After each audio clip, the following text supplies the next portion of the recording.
Oh my God, no way. You got the coolest look.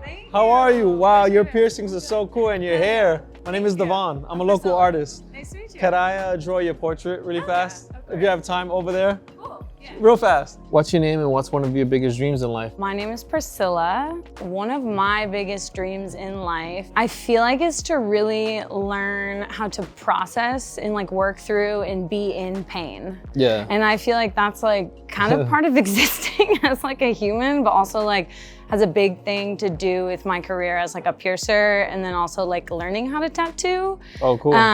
Cause like I'm putting people through pain all the time. Yeah. I need to know how to deal with it myself, you know? People get upset when tattooers don't have tattoos, right? 'Cause Yeah. they don't know what it's like. No, totally.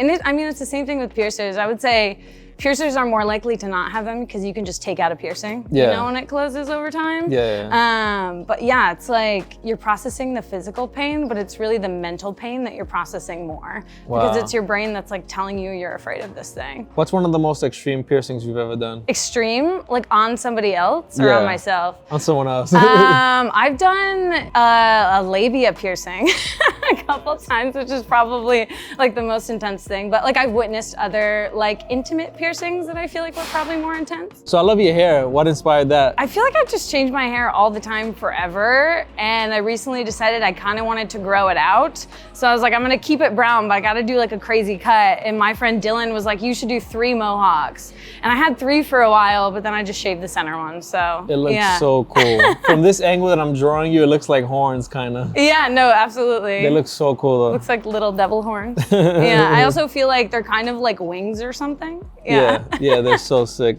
What about the neck tattoos? Did that hurt? This was the most painful tattoo I ever got. Yeah, I mean, mine sucked, but it sucked more on the back of my head. Oh, yeah, I can imagine. That like felt You could probably pretty rough. hear, like, did they use coil machines or rotary? Because you could probably hear, like, the drilling on your head, right? Yeah, I actually don't even remember what machine he used, but like, yeah, I definitely felt the drilling on my head, but this part was like way less painful than what I was expecting, honestly.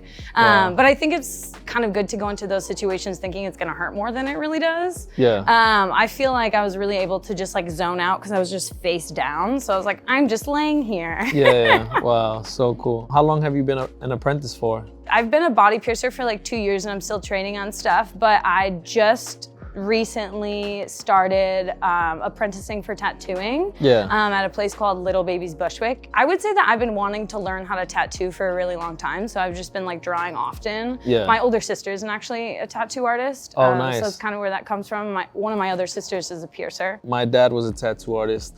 And so I did a few tattoos. He taught me some things. I met him for the first time when I was 19 years old in Miami. And he was like, you know, I don't want you to be a starving artist. I know you like to draw. So he taught me how to set up. He taught me how to tattoo. And I did like a few portraits. But I ended up loving drawing and painting much more. Mm-hmm. But Yeah, there's something like really nice about just being able to have like a pen and a paper and kind of make whatever you want on it. So my dad was like an alcoholic, and I didn't know that until I met him. And I remember he went to dip his machine into the ink, and his hands were like shaking like this. Oh my And I'm God. like, wait. And he was like, give me a second. I'm gonna go drink some beers. And I'm like, why you tattoo me? And he's like, it's gonna help me with the shakes. So he drank all these beers and his hands were like not shaking. And then he pulled off like the most crisp lines. Ooh, Yeah. you were like, now I actually really know what you're going through. Right? And he was Yeah. telling me like, oh, I'm better at tattooing when I drink a lot. Yeah. And I didn't believe him, but he actually was, because he had like the shakes. Right. That's scary to think about. I when know. You become like that dependent on a thing. Yeah, no, Yeah. it's sad. What's one of your dream places in the world to visit? So like in the near future, I would love to go somewhere like tropical and just warm, obviously, because the weather here is freezing. But yeah, I've kind of always wanted to go to Bali and like be in the wilderness, or just, yeah, like on the water, a bunch of trees around. Okay, so I'm gonna draw like some palm trees and do like some trees around you and something tropical vibes. Yeah, I like to customize all the backgrounds. So I'm also gonna do like a tattoo machine Okay. and some pencils, since you love to draw. Okay, cool, hell yeah. Hold on 1 second, I'm freezing. No, I gotta put this back on. Who was one of the most influential people in your life?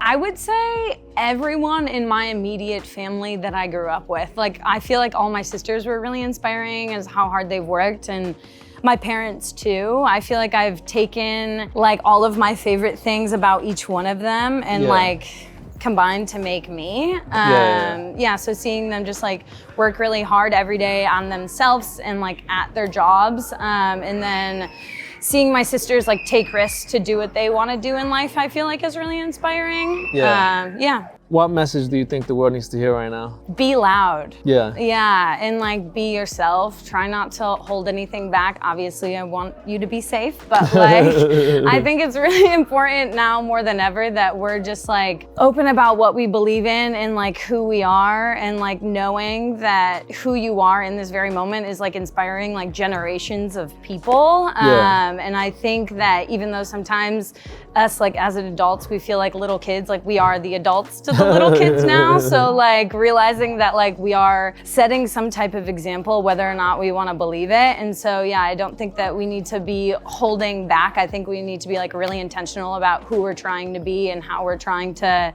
be seen in the world. Yeah, wow, that's a great message. Yeah. All right, I think I'm done with this drawing, by the way. All right, Priscilla, thank you for sharing your life with me. This is my interpretation of your life. Oh my God, bro. This is so sick.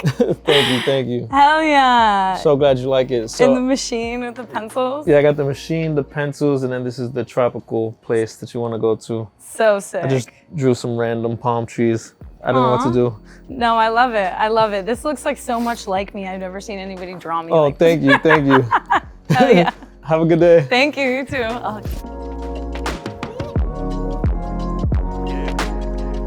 Keep smiling.